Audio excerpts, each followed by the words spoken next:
Hello dear students.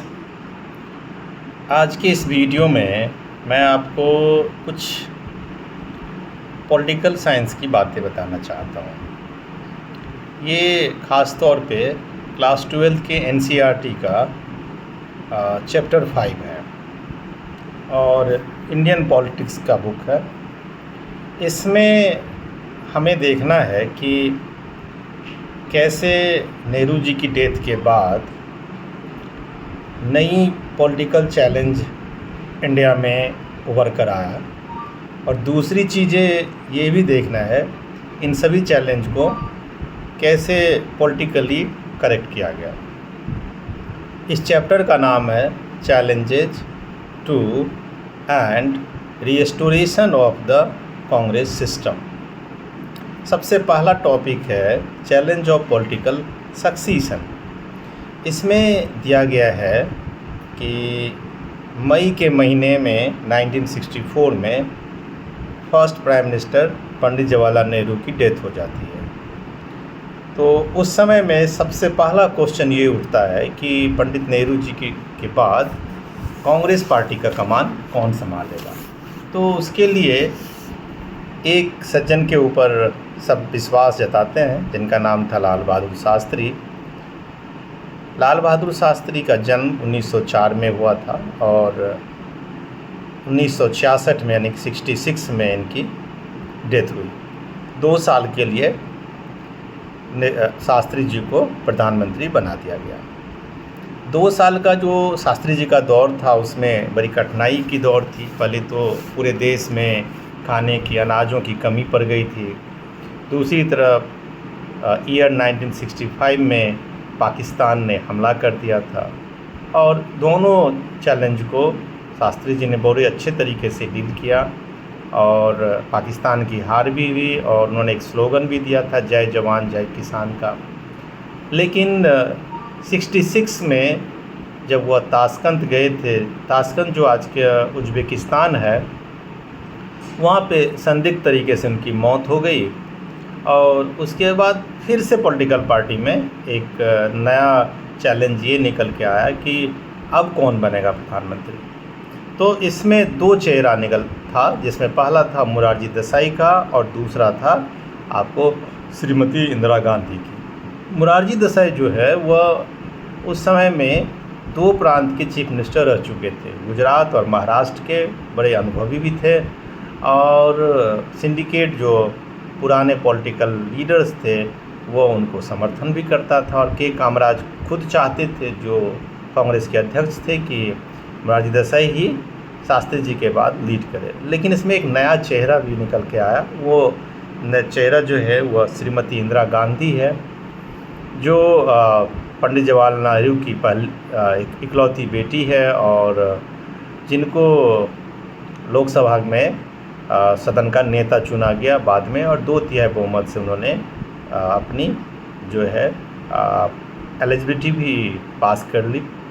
और वो इंदिरा गांधी की भी अगर बात करें तो बहुत ही बेहतरीन लीडर थी। बाद में उन्होंने कई बार प्राइम मिनिस्टर बनी और भारत की पहली महिला प्रधानमंत्री बनी। अब आता है कि जो 4th जनरल इलेक्शन हुआ, चौथा जो जनरल इलेक्शन हुआ, उस इलेक्शन में कुछ अहम मुद्दे थे, जिसमें महंगाई थी, जिसमें अनाज की कमी थी, बेरोजगारी थी, जिसमें देश के अंदर में चल रही समस्याओं के ऊपर बात हुई थी। और इस जनरल इलेक्शन पहला इलेक्शन ऐसा है जिसमें कांग्रेस पार्टी को फर्स्ट टाइम शिकस्त मिला और जो पूरी तरह से जो डोमिनेशन का दौर चल रहा था वो यहाँ पे आकर हमें ख़त्म होते हुए दिखता है। और यहाँ पे हमें ये भी देखने को मिलता है कि कुछ और भी लोग थे जो पॉलिटिकल डोमेन में फेमस थे, जिसमें राम मनोहर लोहिया है, सी नटराजन, अनादुरई नटराजन हैं। ये सभी लोग जो है काफ़ी फेमस थे और इलेक्टोरल वर्डिक्ट को एक तरह से लैंडस्लाइड कहा जाता है, अर्थक्वेक भी लोग बोलते हैं कि पहली दफ़ा ऐसा मिला कि कांग्रेस की हार हुई है। लेकिन हार होने के बावजूद भी कांग्रेस एक सबसे लार्जेस्ट पॉलिटिकल पार्टी बन के उभरा और बाद में उन्होंने कुछ लोकल पार्टियों से समर्थन लेके सरकार बना भी लिया। फिर बात आती है कि एक समय ये भी था कि अब ये पहली टाइम ऐसा लगा कि कोलिजन सरकार बनी है। कोलिजन सरकार का मतलब ये होता है कि किसी एक पॉलिटिकल पार्टी को जब वोट नहीं मिला 1967 में, तो एसपीडी के नाम के जो बिहार में, और एसएसपी, पीएसपी सभी मिला के एक सरकार बनी थी। और ये दौर एक ऐसा था जब लोगों की ईमानदारी खतरे में थी और यहाँ डिफेक्शन का काम आ गया। और जिसमें एक एग्जाम्पल है, गया लाल नाम का एक एमएलए जो हरियाणा का रहने वाला था, और एक दिन में उसने 4 पॉलिटिकल पार्टी बदली। तो उसमें एक प्रोवर्ब भी आता है कि आया राम अब गया राम, गया राम अब आया राम हो गया है। और कांग्रेस पार्टी में हमें एक सबसे बड़ी फूट नज़र आती है, और वो फूट दिखने को मिलता है इंदिरा गांधी और सिंडिकेट के बीच में। और इस फूट को सबसे ज़्यादा मजबूती तब मिल गया जब 1969 में प्रेसिडेंशियल इलेक्शन था। पार्टी का जो कैंडिडेट था उनका नाम था नीलम संजीव रेड्डी।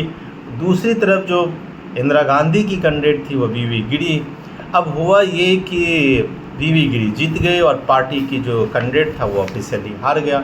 अब खुले तौर पे जो है पार्टी 2 हिस्से में बटा हुआ था, कांग्रेस आई और कांग्रेस ओ, यानी कांग्रेस ओल्ड और कांग्रेस इंदिरा गांधी।